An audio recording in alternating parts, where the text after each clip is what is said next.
The Blues, an introduction and 5 levels of improvisation. The blues is a musical form and genre that began in African American communities in the southern United States in the mid-19th century that has been deeply influential to music ever since. The legacy, structure, and form of the blues laid the foundation of thousands of compositions across many genres. Once you start to recognize the blues, you begin to hear it everywhere. Many of the genres that subsequently evolved from the blues have been described as 3 chords and the truth, which is not only an incredibly beautiful idea, but it also means that the blues is very approachable for anyone learning to improvise. And that can't be said for every genre of music. You might think of learning the blues like learning how to play chess. The basic rules of the game are pretty easy to learn, and you can get started playing right away. But then you learn a tiny bit of basic strategy and level up your play. But chess is a big world, and there's always something new to learn if you want to dig deeper. And the blues is pretty similar. But unlike chess, where players are actively trying to beat each other and make sure that there's a clear winner and loser, music isn't like that. Musicians play with each other, not against each other. And while an advanced musician might sound impressive and even intimidating, they're often very encouraging to other musicians. And some of the most rewarding musical experiences you can have will come from playing with someone who plays at a much higher level than you. And speaking of levels, I've previously talked about the 5 levels of jazz improvisation, which is a framework that applies perfectly to the blues. And this video is going to be a bit more practical since we're focusing on a really specific type of music to improvise over. But it's actually 6 levels, because we really have to start at level 0, which is the blues form and chord progression. The blues is generally based on dominant chords built on the 1, 4, and 5 chords of a given key. In the key of C, that's C7, F7, and G7. And those chords appear in the blues in this specific order. But it's worth noting that trying to define and explain the blues is a bit like trying to define pizza.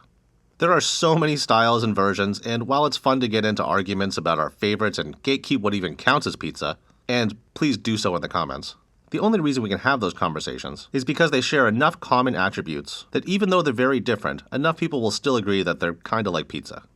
Similarly, there are quite a few different variations of the blues. And while each of them is fascinating and beautiful in their own right, this version is the one I'll be focusing on today. It's sometimes called the quick change blues because it goes to the 4 chord in the 2nd bar.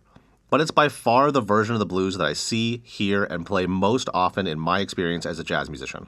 If you walk into a jazz jam and ask to play a blues without any other qualification, this is probably the one everyone will default to.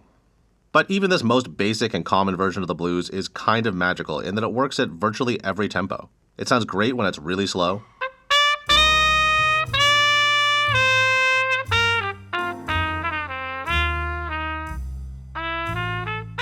or when it's really fast.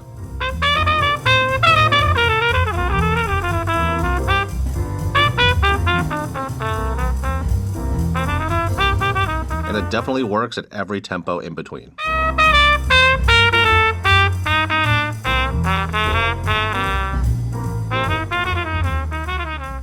And the blues can also be played in any key.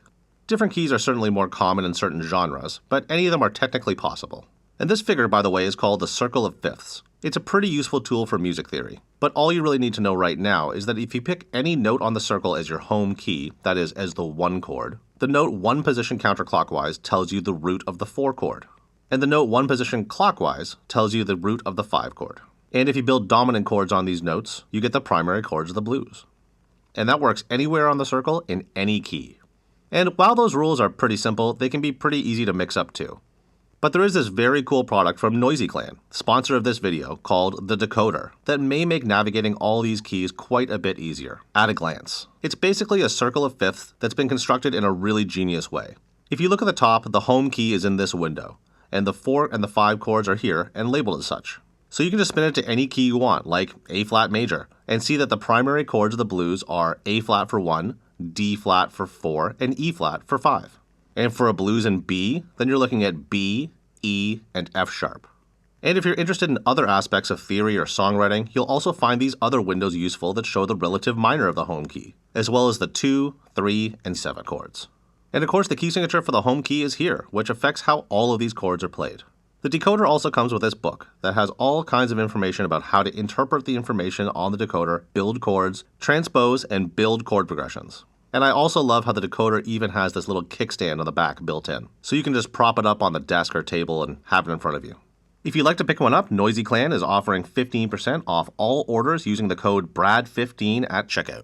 And that code can also be used on any of their other products, and they've got a bunch of really cool ones, including some very beautiful and high-quality music stands and one of the most ingenious designs for portable stands that I've ever seen. Again, use my code BRAD15 to save 15% at checkout. Thank you to NoisyClan. And with that, it's time to jump into level 1 of blues improvisation, which is listening.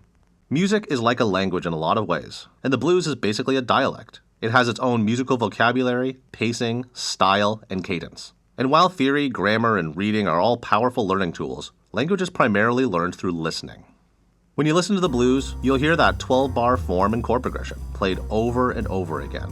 You'll learn what those 12 bars feel like, both harmonically and rhythmically, as they repeat back to the top and start a new chorus. Through each chorus, you could hear any number of different melodies, lyrics, riffs, backgrounds, and of course, improvised solos played on top. Try to notice what kind of rhythms, note density, and pacing seem to work well over the blues.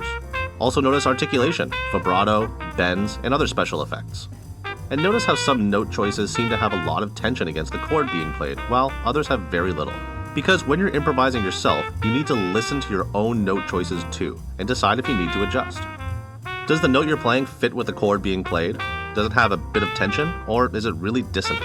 We'll get into the details of note choices at later levels, but for now, just listen and remember that there are no wrong notes. Only notes with more or less tension or dissonance. And dissonant doesn't mean sounds bad. Sometimes it sounds great, but usually we do want to resolve tension in music at some point. So 2 things to keep in mind while learning to improvise are: there is no tension or dissonance that can't be resolved or at least lessened by moving a semitone higher or lower. And there are no wrong notes, only incomplete resolutions. So, listen. Listen to great recordings, to live music, and to yourself as you're playing. It's the foundation of all things musical. Level 2 is where it starts to get practical. Level 2 is about using a scale or key to improvise, and the blues scale is a great place to start. The minor blues scale is built using this interval pattern: 1, flat 3, 4, sharp 4, 5, flat 7, and then it loops back to 1. And of course, like all scales, the blues scale extends into every octave and transposes to every key. Feel free to pause this and screenshot if you like, or head over to my Patreon where members will get this and many more blues resources. Check the description for links. Now, this scale has a pretty bluesy sound all on its own, and it works over all the chords of the blues pretty well.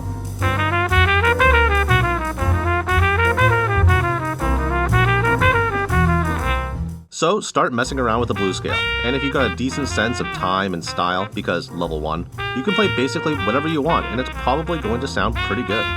But for those musicians that are still a bit mystified or overwhelmed, here's a routine I like to work through with my beginner students. First, of course, we learn the notes of the blues scale, and I usually do it in B-flat concert because that's a pretty jazz-friendly key, but feel free to do this exercise in any key that makes sense for you. Then, you try improvising, but only using just the first 2 notes of the blues scale. And you play a chorus or 2, or possibly trading with your teacher, using just those 2 notes. Play simple ideas in time, probably mostly quarters and eighth notes, and it'll probably sound okay. It's simple, but it works. Then, as you get more comfortable, start adding more notes of the blues scale, one at a time. If you play another note by accident or get lost, that's just fine. Just take a breath and try to find your way again.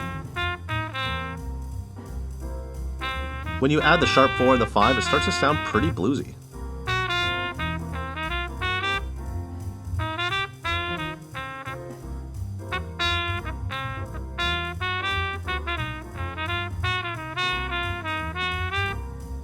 And then finally you add in the last 2 notes and you're playing the whole blues scale to improvise.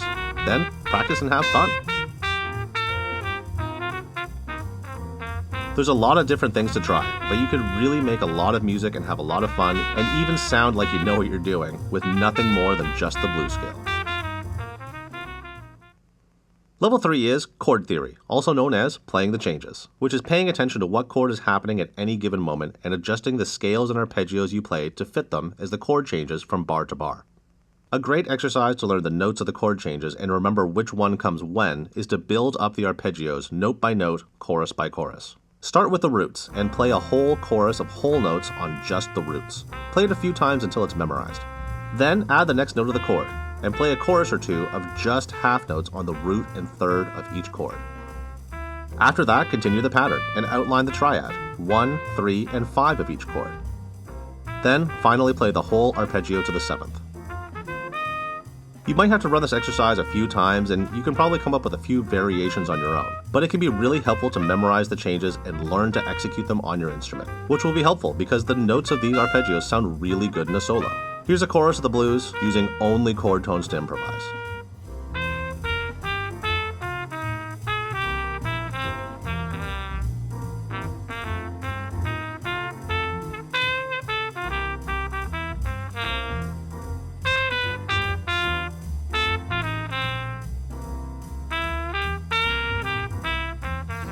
In addition to the arpeggios of these chords, they also have an associated scale which you can use to improvise. And for dominant chords, that's usually the Mixolydian scale. And all you really need to know about that scale is that Mixolydian is just like the major scale, except the 7th note is lowered by a semitone. But now with this scale, you've got a bunch of notes to choose from for any given chord change, and these notes fall into 3 categories. First, the chord tones. They fall on the root, 3rd, 5th, and 7th degrees of the scale, which is just the arpeggio that we've already talked about. They sound really consonant over the chord, because they are the chord. Next are the tensions, the 2nd and 6th degrees of the scale, which do sound good, but unsurprisingly, they have tension against the chord. So feel free to play them as much as you like, but you might consider resolving them to a chord tone. Finally, there's the avoid note, the 4th degree of the scale, which might seem a bit scary, but it really just means that you should probably use this note as a passing tone between other scale degrees, rather than a note to pause on for very long. And these patterns hold true in all keys. Chord tones are 1, 3, 5, and 7, and they're the most consonant. 2 and 6 are tensions, and be careful of pausing too long on that avoid tone on the 4th. Here's a demonstration using a mix of arpeggios, chord tones, tensions, and a bit of the blues scale too.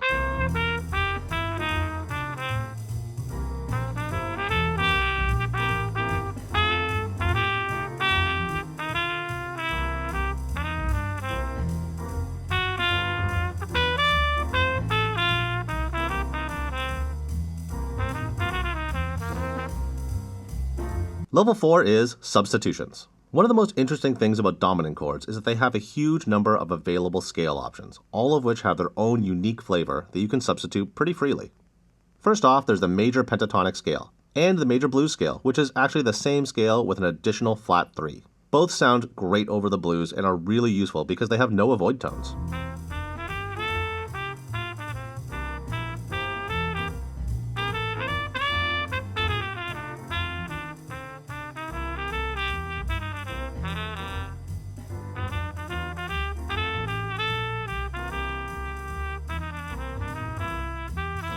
Then there's also Bebop scales, which is kind of like a major and a Mixolydian scale put together because it has a lowered and natural 7th in the same scale.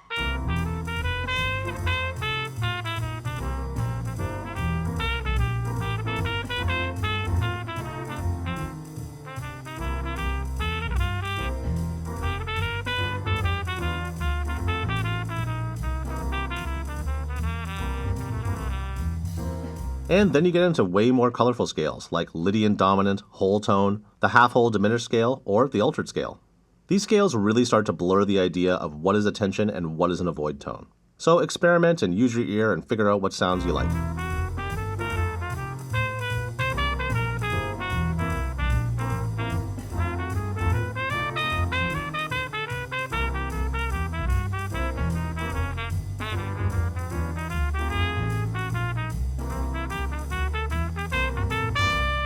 There's also something known as sidestepping, or playing outside the key, and we've already seen some pretty spicy note choices in some of these substitute scales. But sidestepping generally refers to playing an A key that just happens to be different from the one that the rest of the band is playing. It sounds crazy, but your ear will hear some sort of internal structure and logic to what you're playing, but also hear it as a tension against the chord that hopefully you'll resolve. Kind of like taking the listener on a journey in and out of a key and back again. Here's what that might sound like.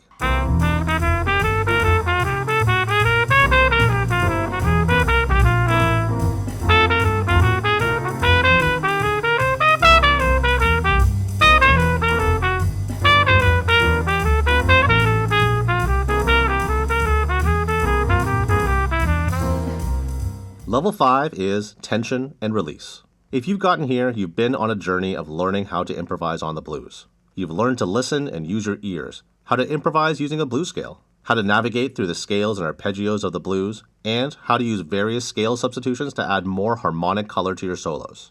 Level 5 is the consequence of learning all these things, applying them together and interchangeably in order to manage tension and release. And as the levels have progressed, so has complexity. But intuition follows a slightly different path, and level 5 is highly intuitive. At lower levels, improvisers can usually tell you with great specificity what they're playing at any given moment. But as you get into these upper levels with highly trained and experienced soloists, they may struggle to explain how any specific note or phrase was played. They're just managing tension and release and wielding a wide variety of improvisational tools to execute that. As in the previous video on improvisation, I'm not going to demonstrate level 5, not so much because I think I can't, but mostly because level 5 is magical and organic. It happens live in a club, or on a street corner, or an album, when a great musician is in the zone and making a statement. So listen to the greats and get out and hear some live music, and you'll hear plenty of examples of what level 5 sounds like. But if you do want to have a deeper conversation about these or any other musical topics, or just need a bit of coaching and guidance while working through the levels and learning to improvise, please feel free to get in touch to set up some online lessons. Through this channel, I've been able to meet and work with musicians from all over the world about all kinds of musical topics, and it's been a really incredible experience. More information about lessons and pricing are available on my website. Special thanks to NoisyClan for sponsoring this video. Be sure to use my code BRAD15 at checkout to save 15% off the Circle of Fifths decoder and all of their other cool products. And thank you to my channel members and patrons who help make all of these videos possible and have access to resources like blues exercises and all of the solo transcriptions from this video, all transposed for every key for every instrument. They also get access to a huge scale syllabus and method to learn all your scales in no time, as based on my video, learn all your scales in 24 hours. As always, be sure to like, comment, share, and subscribe. Thanks for watching.